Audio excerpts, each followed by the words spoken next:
各位朋友，大家好，歡迎嚟到小品心語。已經奄奄一息啦，冇風冇聲冇方向，時間好似凝固咗，空氣都唔流動，所有嘢停晒。曾經輝煌風光過，只係慢慢咁，微弱嘅閃爍都冇埋，跟住熄滅。冇人等，亦冇人講再見，只係奄奄一息咁被封存喺度躺着。搬屋前喺舊書台個櫃桶度抄出一堆雜物，嗰節鉛筆攝咗喺計數機同舊擦膠中間，支木筆花晒，好似經歷咗好耐咁。支筆短到差唔多揸唔住，擦膠頭早就磨平晒。佢本能想掉咗佢，但隻手又停低咗，搖咗幾下，搖嘅時候有啲好細聲嘅碰撞聲，好微弱嘅木香味，石墨同黏土撈埋造成嘅圓錐形手感。嗰支筆俾佢嘅記憶好似潮水咁湧過嚟，曾經揸得好實，好威水。嗰次係佢小學第一次考第一嗰陣，阿媽送俾佢嘅獎勵唔係咩貴重禮物，但嗰一刻佢覺得自己好叻，覺得成個世界都為佢拍手掌。嗰支鉛筆個款好特別，筆頭原本有擦膠，而家磨蝕到變晒形。擦膠下面連住個透明細膠殼，殼入面封住粒迷你公仔。嗰個公仔個樣就係筆身印住嗰個卡通角色，一隻笑騎騎嘅小恐龍，擘大個口，好似同佢講緊嘢。支筆嘅顏色早就甩晒，但仲可以隱約睇到原本鮮艷嘅綠色，上面印咗幾粒星星同嗰隻恐龍，筆頭仲寫住佢個名同班別。佢記得嗰陣拎到呢支筆嗰陣，佢曾經同班同學晒命，你睇我支筆入面有公仔。嗰次係佢第一次感受到擁有嘅自豪，一支筆竟然可以令佢覺得自己與眾不同。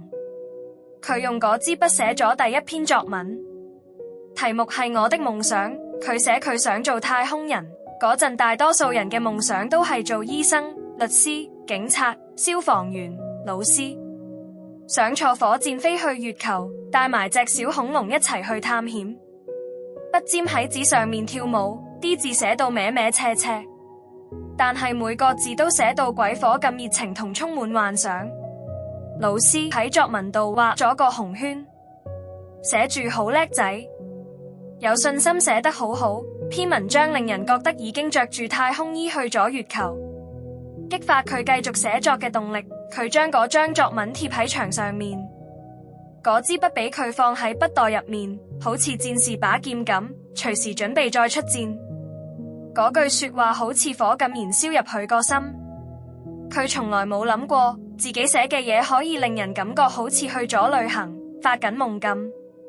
嗰一刻，佢唔單止開心，仲開始中意寫嘢，因為佢發現原來筆尖可以帶人去好遠嘅地方，可以令夢想變成句子，句子變成世界。作文功課早就唔係功課，而係再寫一篇作品。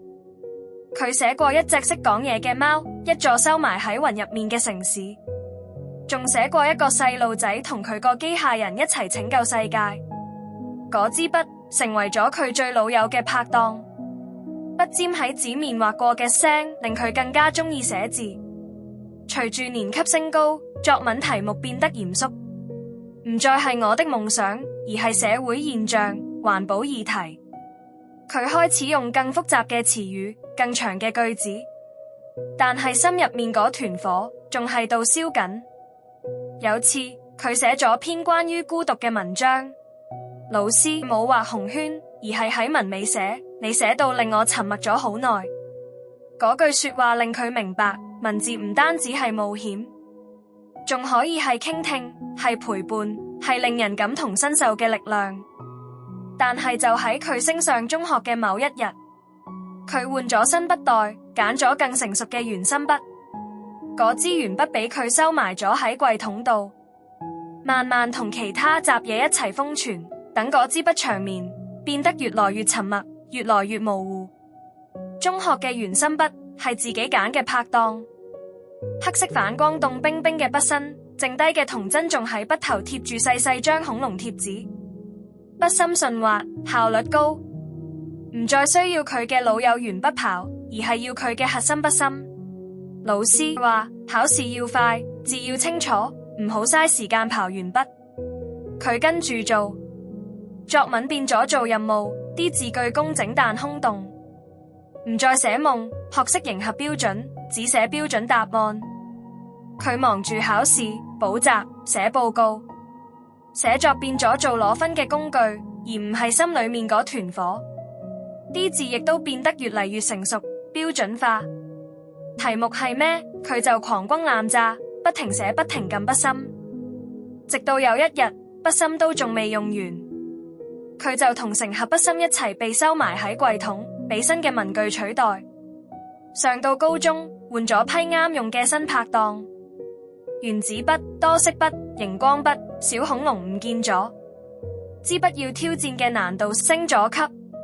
原子筆用嚟寫考試卷，字跡清楚，冇得擦改，好似對答案嘅承諾。多色筆就喺筆記簿度做記號，紅色係重點，藍色係定義，綠色係提醒自己唔好漏嘅細節。熒光筆顏色鮮明，負責喺紙上面大聲提水。黃色最常用，睇我，唔好唔記得我。橙色用嚟標警告，粉紅色就係翻譯字，藍字就標近義詞。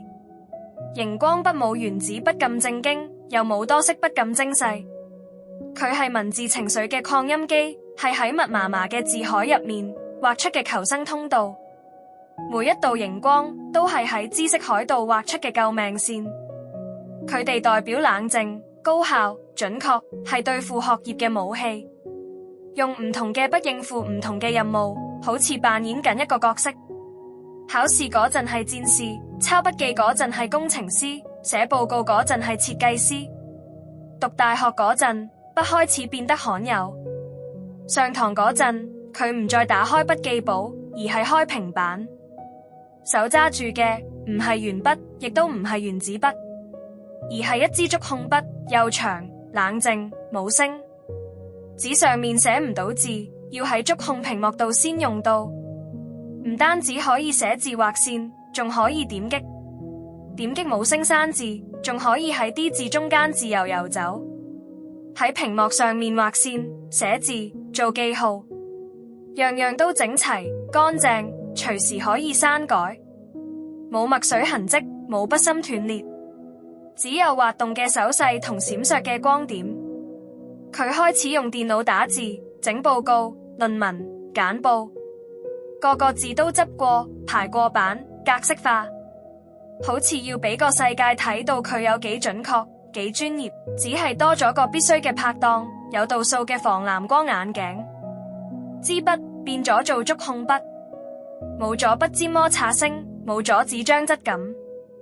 原子筆、多色筆、熒光筆，佢淨係留低原子筆喺電腦袋，其他全部掉咗落垃圾桶。驚死佢哋會造反，漏墨水作無聲抗議。就嚟畢業前，佢決定買支鋼筆，唔係因為需要，而係為咗一種儀式感。佢覺得踏入職場唔應該淨係換套西裝，準時打卡，仲應該有姿有體面，能夠代表佢嘅筆。佢揀咗好耐，唔係揀最貴嘅，而係揀最啱揸喺手度嗰一支。支筆身穩重，筆尖精細，揸上手有一種講唔出嘅安定感，好似提醒佢寫低嘅每一筆都要負責。鋼筆唔可以亂咁用，佢嘅拍檔係鋼筆墨水同鋼筆盒，一支一支咁灌入去，好似餵緊一種記憶。佢揀咗深藍色嘅墨水，唔太搶眼，但夠晒沉實穩陣，好似佢對未來嘅期望，唔使耀眼，但要有份量。靜靜咁喺鋼筆盒入面，佢唔會日日用鋼筆，淨係黐文件、開會、寫祝福卡嗰陣，每次用鋼筆，佢都會放慢速度，唔似打字咁快、咁機械，而係令每一個字都有情緒同分量。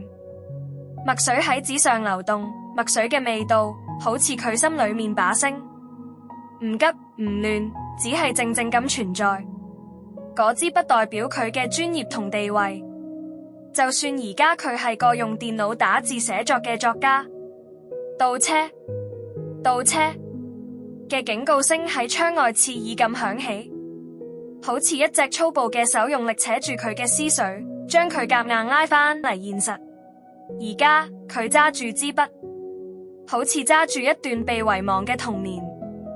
再諗起嗰支公仔鉛筆之間嘅回憶，嗰種寫字時嘅實在感，嗰種擦錯字時用力嘅感覺。而家刪錯字只需要輕輕撳一下就刪到成行成頁，佢冇掉咗支鉛筆，反而揾咗個細盒仔裝住佢，俾佢一個新嘅家，亦都好似提醒自己唔好唔記得嗰啲曾經令你自豪嘅時刻，嗰啲陪你成長嘅微小事。